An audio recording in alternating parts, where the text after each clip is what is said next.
김종인 국민의힘 비대위원장이죠. 이제 미래통합당에서 이름을 바꿨으니까요. 오늘 취임 100일을 맞아서 기자회견을 했습니다. 기자회견 주요 내용 한번 짚어보겠습니다. 관련된 녹취 들어보죠. 국민은 하나입니다. 국민의 내 편으로 따로 나눌 수 없습니다. 국가의 총체적 위기 앞에 온 국민의 힘을 모아 전진하겠습니다. 후회하지 않을 변화와 혁신의 DNA를 당에 확실하게 심겠습니다. 새로운 정강정책을 기반으로 시대 정신과 국민 요구를 담은 변화를 이끌어내고 당의 조직, 정책, 선거 등 당 운영 전반에 혁신이 스며들게 하겠습니다. 국민의힘은 모든 국민과 함께 국민의 힘을 결집하여 새로운 미래, 진정 국민이 주인이 되는 국민 시대를 열어가겠습니다. 이름만 바꿀 게 아니라 극우 혹은 극단 세력까지 선을 긋고 중도 외연을 넓혀야 한다는 진단을 내리고 있는데요. 그리고 앞으로 우리 국민의힘이 국민 모두를 갖다가 아울러야 하는 그런 과제를 갖고 있기 때문에 국민의힘이 앞으로 어떠한 노력을 하느냐에 따라서 아마 우리와 조금 생각을 달리 하는 이런 분들도 다 여기에 흡수될 수 있는 그런 여건을 갖다 만들어 나가면은 자연적으로 영역이 확대되지 않겠나 이렇게 생각을 합니다.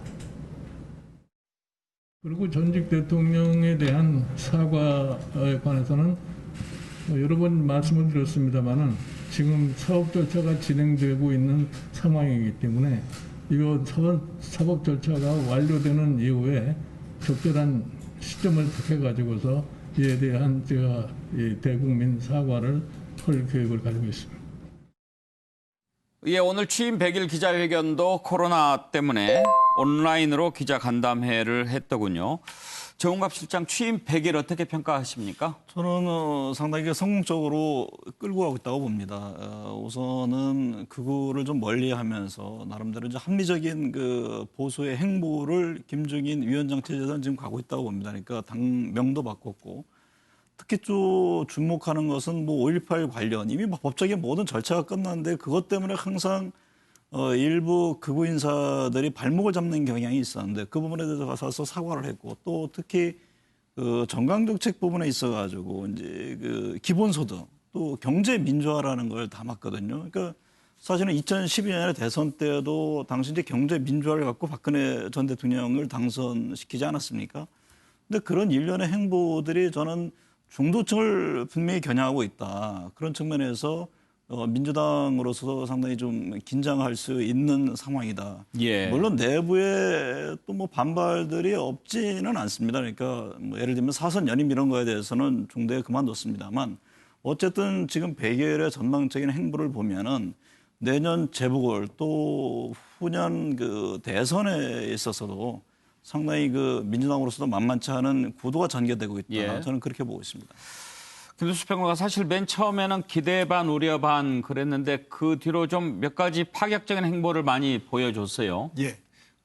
비유를 들자면 일종의 그 선거 결과가 난파선이라고 할 수 있었는데 이것을 항구까지 잘 끌어온 것 같습니다. 그친 이제 바다의 항해까지 나갈 수는 아직 모르겠는데 한국까지 이제 끌고 와서 이제 수리에 들어갔는데 그 수리에 들어간 측면에서 보면 꽤 성공적이다 이렇게 볼 수 있을 것 같고요. 다만 몇 가지 평가를 하자면 첫째 정당의 민주주의성에 대해서는 상당한 약점을 가지고 있습니다. 그러니까 비대위원회 임기를 그냥 보장받았고 상당히 이제 위로부터 아래로 개혁해 나가는 방식을 취했기 때문에 정당의 생명인 당원들의 자발성, 당원들의 참여 이런 것들이 이제 부족한 게 있고요. 두 번째로는 좀 거대한 비전을 내놓고 준비해야 될 측면에서는 아직은 언론 플레이에 가깝다. 그래서 언론의 쟁점들, 이슈들을 좀 주도하고 나름의 선방하는 그런 측면에서 머물고 있기 때문에 좀 더 거대 비전으로 못 나가고 있다 이런 생각이 들고 세 번째는 이게 정당이라는 형식을 보면 팀 플레이가 돼야 되는데 좀 단독 플레이를 좀 하고 있는 느낌. 그러니까 외부에서 대선 후보급이라든지 뭔가를 해보려고 하는 사람에 대한 평가가 좀 박합니다. 그래서 그런 점 또는 또 지금 무소속으로 당선된 4명의 또 전통적인 저쪽 출신들 이 부분을 좀 포용하는 이런 부분에서 좀 부족하고 그런 측면에서의 한계 이런 것들을 좀 이제 넘어선다면 예. 뭐 지금 현재 제가 2003년에 국민의힘이라고 하는 그 단체에 네. 저도 활동을 했고 그 예. 자문위원이었습니다. 그런 이름으로 들어온 거는 국민의 어떤 참여와 국민의 힘을 통해서 좀 더 민주주의를 전진시켜 보자고 하는 그런 단체 이름을 예. 담았는데 그런 측면에서 이번에 뭐 미래통합당이 국민의힘을 이렇게 채택했다는 거는 좀 더 그런 국민의 참여, 국민을 바라본다라고 하는 관점에서는 좀 더 바람직하고요. 그러나 정당이 표방하는 가치 비전에 대한 이념성이 빠진 정당, 예를 들면 뭐 열린 우리당이라든지 그다음에 뭐 새누리당이라든지 이런 가치 지향을 뺀 당명은 대체로 성공을 못했습니다. 그런 측면에서 좀 국민의힘이라고 하는 측면이 좀 운동단체 같지 정당으로 보기에는 좀 어려운 그런 느낌이 있지 않느냐 이런 아쉬움도 있습니다. 서정욱 변호사 평가가 궁금합니다. 두 가지만 말씀드리면요. 일단 저는 김종인 위원장이 중도 확장, 외연 확장은 상당히 잘했다고 봐요. 그렇지만 이게 광화문에 있는 모든 분들을 다 이게 그 손절매하거나 바둑으로 이게 사석으로 버리면 안 됩니다. 광화문의 극단 세력과는 선을 꺼야 되지만 그 중에는 이제 그 현 정권의 분노에서 자발적 놓은 분도 있잖아요. 이런 분들에게 보수의 요석입니다. 바둑으로 치면 요석. 사석으로 버릴 게 아니에요. 손절매 대상이.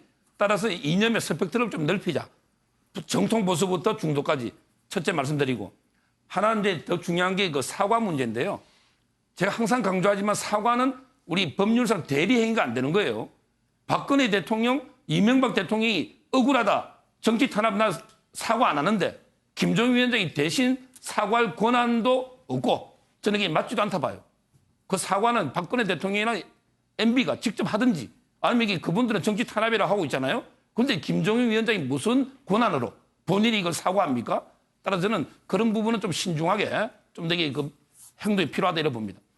예, 김성환 평론가. 저는 앞뒤가 안 맞는 모습들을 자꾸 보이고 있다고 생각하는데요. 그러니까 재난기본소득 얘기할 때 선별지급하자고 얘기하잖아요. 이재명 지사와 경기도지사는 지금 전 국민 보편적으로 예. 지급하자고 주장합니다. 근데 이 지금 국민의힘의 정강정책에 기본소득이 들어가 있잖아요. 그럼 기본소득 어떻게 지급할 겁니까? 그 선별지급할 겁니까? 선별지급하는 거 기본소득이라고 얘기하지 않거든요. 그러면 전 국민한테 기본소득 다 주자고 얘기하는 정당이 이런 재난 상황에서 재난 기본소득 지급할 때 자, 선별적인 지급이 났습니다. 이렇게 얘기하는 게 앞뒤가 안 맞지 않나요? 오히려 이재명 지사처럼 얘기해야 되는 거 아닙니까? 그것도 저는 앞뒤가 안 맞는 얘기라고 보고요. 예. 경제민주화 이른바 이제 김종인 비대위원장의 트레이드마크 같은 겁니다. 경제민주화 얘기하는데 검찰이 분식회계와 관련된 부분, 경영권 승계 과정에서 그 삼성 계열사들을 활용한 점 이런 거 가지고 이재용 부회장 기소했잖아요. 근데 왜 국민의힘은 아무런 입장을 안 냅니까? 그런 부분에 대해서 입장 내야 되는 거 아니에요? 근데 이런 것도 입장 못 내면서 무슨 경제민주화 할 수 있겠습니까? 예. 그러니까 김종인 1인 정당 체제처럼 지금 가고 있는 것이다. 지지율이 올라가니까 말 못하는 거 아니냐? 좀 그런 생각이 듭니다. 예. 언젠간 그 고비가 올 거라고 생각합니다. 기자들의 또 하나 관심은 내년 서울시장, 부산시장 보궐선거 과연 누구를 내세울 거냐 하는 것이었죠. 특히 국민의힘과 이름이 비슷한 국민의당 안철수 대표 서울시장 후보 검토하느냐 뭐 이런 것도 궁금했겠죠. 여기에 대해서 김종인 위원장 약간 좀 역정을 낸 것 같아요. 왜 안철수 씨 질문하느냐 뭐 그랬다고 그러는데 한번 들어보시죠. 국민의힘에 지금 이 기자회견을 내가 100일을 맞이해서 하고 있는데 왜 안철수 씨에 대한 질문을 그렇게 많이 하는지는 이해가 가질 않아요. 안철수 씨 개인으로 볼 것 같으면은 앞으로 어떤 생각을 가지고서 정치 활동을 하는지 저는 전혀 알지를 못하고 알 필요도 없다고 저는 생각합니다. 근데 이 언론에서 자꾸 이 국민의힘과 안철수의 관계를 자꾸 말씀을 하시는데 저는 그거에 대해서 구체적으로 답변할 이유가 없다고 생각합니다. 어떻게 해서든지 참 인물을 발굴을 해가지고서 서울시장 후보도 내놓을 것이고 대통령 후보도 내놓을 건데. 김두수 평론가 안철수 대표라고도 그러고 안철수 씨라고 하더군요. 예, 암만 해도 뭐 국민의힘과 국민의당이라고 하는 기자들이 봤을 때 이게 그 명칭도 비슷하고 예. 또 그 안을 내놓은 뭐 이수민 그 홍보본부장인가요? 김수민? 아, 김수민인가요? 예. 예, 그러니까 그 홍보본부장이 또 그 안철수 대표가 있었던 곳에서 왔던 예. 사람이고 그런 것도 좀 어식했다고 생각하고요. 본인은 이 김종인 대표, 그러니까 위원장은 이런 생각을 하는 것 같습니다. 좀 자꾸 본인을 중심으로 한 관리형으로서 가장 적정한 사람들을 뽑아내는 그런 행태의 지도력을 발휘해야 된다고 생각하는데 정치라는 거는 제가 권유를 한다면 오히려 환경을 만들어주고 생태계를 좀 더 좋게 만들어서 그런 후보군들이 경쟁할 수 있게끔 하는 시스템을 만들어줘서 그 경쟁 속에서 정치인들이 커 올라오게 해야 되는데 그런 측면에서 넓은 목장을 만들어준다든가 이런 느낌이어야 되는데 마치 칸막이를 해서 사육하는 그런 느낌으로 후보를 짠 내놓으면 될 것 같다는 이런 생각을 하는 것 같고 예. 그런 측면이 한편으로 그 김종인 그 위원장의 생각이 좀 노파심에 가깝지 않나 예. 이런 걱정도 들긴 합니다. 정갑 시장 그래도 정치 모르죠 뭐. 그렇죠.